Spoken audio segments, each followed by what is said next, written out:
টানা বৃষ্টি ও ভারতের উজান থেকে আসা পাহাড়ি ঢলে ভয়াবহ বন্যার কবলে দেশের বিস্তীর্ণ অঞ্চল, বিশেষ করে ফেনী, নোয়াখালী, কুমিল্লা ও আশপাশের জেলার বেশিরভাগ এলাকা এখন পানির নিচে। এতে মানবেতর জীবনযাপন করছেন ওই এলাকার লাখ লাখ মানুষ।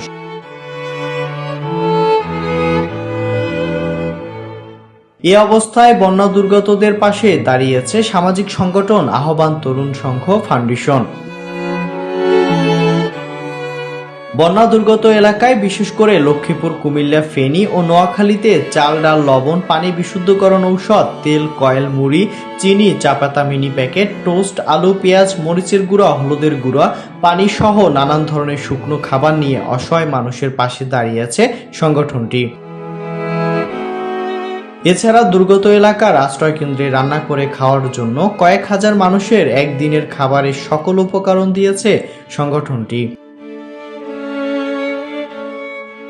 আহ্বান তরুণ সংঘ ফাউন্ডেশনের পক্ষ থেকে জানানো হয়, বন্যায় যে সকল কৃষকের বীজতলা, মাছের ঘের, ফসলি জমি, শাকসবজির ক্ষেত ও ফার্ম সম্পূর্ণ নষ্ট হয়ে গেছে, তাদের আর্থিক সহযোগিতার মাধ্যমে পুনর্বাসন করবে আহ্বান তরুণ সংঘ ফাউন্ডেশন।